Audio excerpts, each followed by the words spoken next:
नमस्कार, फूडमूडमध्ये स्वागत आहे. वाढत्या गरमीमुळे जेवण नकोसं झालंय, पण एखादी छान चविष्ट चटणी जर तोंडी लावायला असली तर त्यामुळे जेवणाची चव नक्की वाढणार आहे. मग भाजी कुठलीही असू दे, पण अशी एखादी चटणी जर तोंडी लावायला असली तर चला तर मग अशीच एक नवीन चटणी मी तुम्हाला दाखवणार आहे. त्याचं नाव आहे कैरीचा तक्कू. यासाठी आपल्याला लागणार आहे तोतापुरी कैरी. कैरी मी छान धुवून घेतली आहे आणि तिचे साल काढून घेणार आहे. साल काढून घेतल्यावर आपल्याला खिसणीच्या साहाय्याने छान बारीक खीस करून घ्यायचा आहे.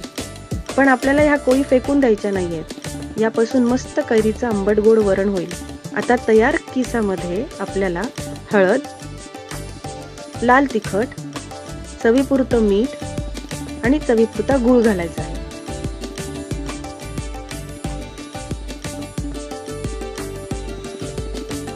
यावर आपल्याला एक फोडणी घालायची आहे. चला तर मग फोडणीची तयारी करून घेऊया. कढईमध्ये तेल तापत ठेवलंय. यामध्ये आपल्याला घालायची आहे थोडीशी मोहरी, थोडीशे जिरे आणि थोडीशी मेथी. मेथी छान लाल खरपूस झाली की गॅस बंद करायचा आणि यामध्ये घालायचा आहे थोडासा हिंग. आणि ही फोडणी थंड झाली की आपल्याला आपल्या कैरीच्या तक्कूवर घालायची. अतिशय चवदार आणि ह्यामुळे जेवणाची लज्जत अगदी वाढते. तोंडाला चव येते. आपले आवडती भाजी असो किंवा नसो, पण जेवणाची रंगत, जेवणाची लज्जत वाढवण्यासाठी हा तक्कू नक्की करून पहा.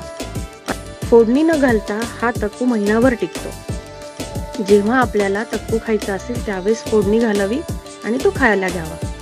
खायला अगदी चविष्ट आणि झटपट होणारा हा कैरीचा तक्कू नक्की करून पहा आणि मला कळवा कसा वाटला. अशाच नवनवीन रेसिपीसाठी माझ्या चॅनलला लाईक करा, सबस्क्राईब करा आणि व्हिडिओ आवडला असेल तर नक्की शेअर करा. धन्यवाद.